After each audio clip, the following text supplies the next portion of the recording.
The Fisherman and the Genie. Musa was not a king's advisor or a wealthy landlord, but a man of the sea. He lived in Alais, a small, stubborn fishing village clinging to the edge of the Azure coast, where life was measured in the rhythm of the tides and the weight of the day's catch. Musa was known not for his wealth or his imposing stature. He possessed neither, but for his resilience. While others complained of the sea's recent miserliness, Musa mended his nets with meticulous care and repaired his small, weathered boat, the Talisman, knowing that the sea respected diligence more than despair. Yet, even Musa harbored a quiet, deep-seated worry. The fishing grounds had grown silent over the past decade. The young men were leaving Alais for the cities, their nets gathering dust in abandoned shacks. The ancient, communal soul of the village, where shared catches ensured everyone ate, was fraying under the strain of scarcity. Musa often looked out at the vast, indifferent blue, wishing not for personal riches, but for the robust health of his home. One afternoon, Musa was dragging a forgotten net, a relic from his grandfather's time, through the shallows near the treacherous Black Reef. It was a miserable task, designed only to clear debris, but as he hauled the heavy mesh ashore, he noticed something snagged deep within the thick, tar-soaked rope, a bottle. It was not glass, but bronze heavily encrusted with barnacles, its metal dull and oxidized, smelling of brine and ancient silt. It was shaped like a stout water gourd, sealed with a stopper that looked like the head of a sleeping sea lion. Thinking it might fetch a few coppers from the city's eccentric antique dealers, Musa worked carefully, prying the sea lion stopper loose with the tip of his knife. There was no explosion of smoke, no crack of thunder. Instead, a shimmering figure detached itself from the bronze, rising quietly like heat haze on a summer road. He was tall and slender, his skin the color of polished amethyst, and his expression was one of profound, centuries-old weariness. This was Zadiel, a genie bound to the vessel, and he carried the silent weight of 1,000 granted wishes. "You have released me, Musa of Alais," Zadiel said, his voice a dry whisper that felt like sand grating on stone. "I grant you the traditional price of my freedom, 3 wishes. But know this, I am not a magician, merely an amplifier. I do not create, I only magnify the unexamined desires of the wisher's own heart. Be precise in your language, for my magic knows only what you say, not what you truly mean." Musa, whose life had prepared him for hardship but not genies, felt a wave of dizziness. He looked at the abandoned fishing shacks, then at the meager, empty horizon. He remembered the sight of young Tomas, the baker's son, leaving for the city, his mother weeping on the docks. "I want no jewels or palaces for myself," Zadiel, Musa stated, his voice steady. "My first wish is this. I wish for the Sea of Alais to be as generous as it was in my great-grandfather's time, so that our village may thrive again and no child must ever leave to find work." Zadiel merely bowed, a faint, sad smile touching his lips. "It is granted." The next morning, when the remaining fishermen sailed out, the sea was not merely generous, it was extravagant. The fish were colossal, silver-scaled giants that filled the boats instantly. The nets groaned, the Talisman was nearly sunk by the sheer, unimaginable weight of the haul. The fishing grounds, once barren, were now a thick, moving tapestry of life. The villagers were joyous. Gold flowed into Alais as the city buyers scrambled to acquire the unprecedented bounty. Musa, despite his desire for communal health, found his own pockets heavy with coins that felt strangely light in his hands. But within weeks, the generosity of the sea began to reveal its true, destructive cost. First, the glut destroyed the local market. The fish were so abundant they lost all value. A day's labor, which once yielded a respectful price, now barely covered the cost of fuel. Why work hard when you could simply drop a line and pull up a fish larger than yourself? The meticulous craft of fishing, the knowledge of currents, the patience, the strategy died overnight. Second, the people changed. The shared ethic of the village vanished. Why share a net-breaking haul when the man next door had already caught more than he could process? Cooperation withered into isolation. Neighbors, once bonded by hardship, became rivals in greed. each man racing to take the largest share of the effortless bounty. They became lazy, waiting for the massive hauls instead of working for the smaller, more sustainable ones. They stopped mending their boats, relying on the sheer luck of the endless catch. The spirit Musa had wished to save was now drowning in prosperity. The final and most heartbreaking change was the silence. The fish, which were once majestic and rare, were now common and vulgar. The awe that the sea inspired, the humility required to earn a living from it, was gone. The sea was no longer respected, it was merely a supply chute.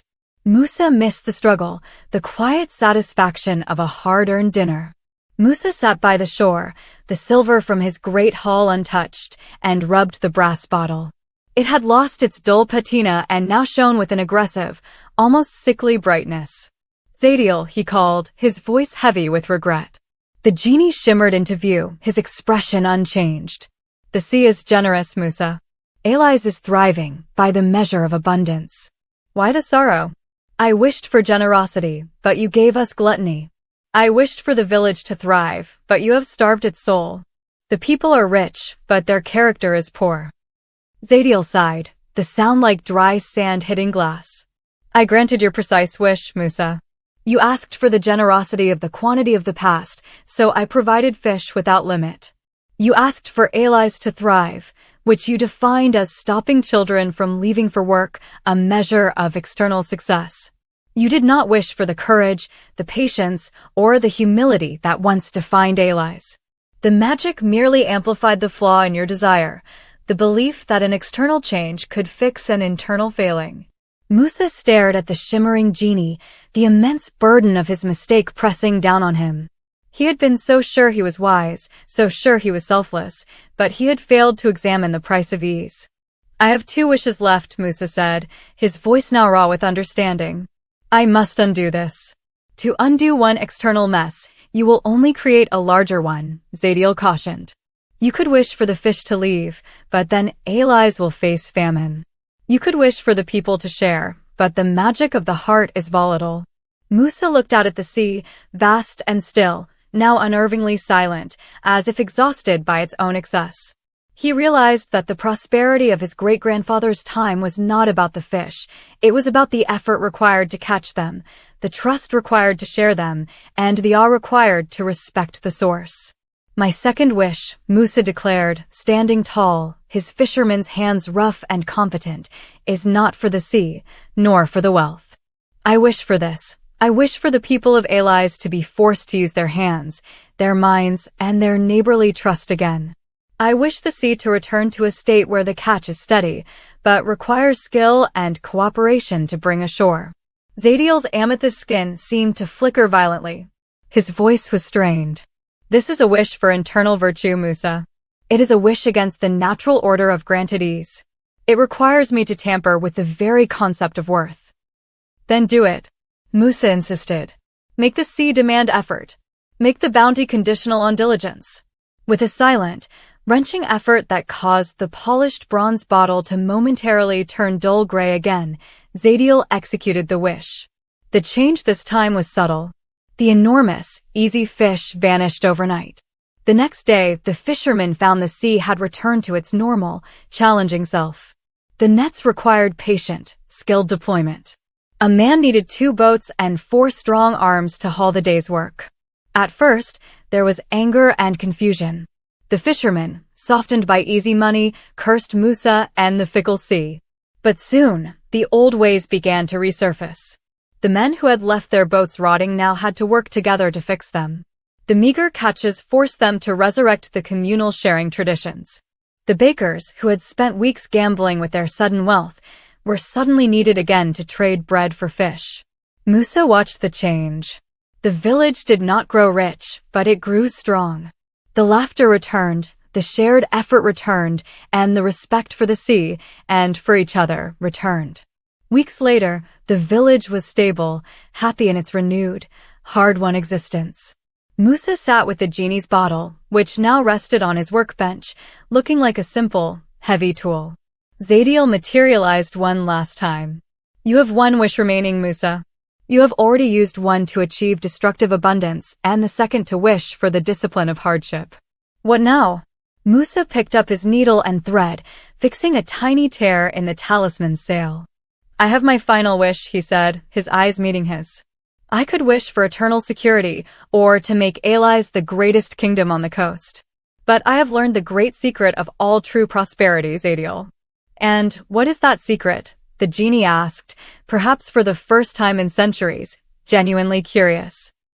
That nothing worth having can be wished for, Musa replied, placing the bottle back on the bench.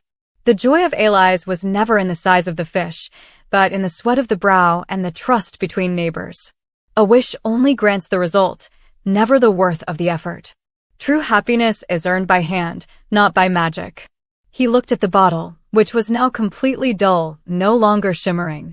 I do not need the final wish, Zadiel. You are free. The genie smiled, a genuine, almost youthful expression of gratitude. The smile was not like sand, but like the first glint of sun on the water. He bowed deeply, his form dissipating not into heat haze, but into the fresh, clean scent of salt and cedar. Musa went back to his work, his heart full, the heavy coins he possessed feeling lighter now that he understood their true source. He had learned that the greatest magic a person can possess is the courage to face adversity with confidence, and the wisdom to recognize that contentment is a choice cultivated within, not a treasure delivered from without. If you enjoyed this story, subscribe the channel and like the video. Thank you.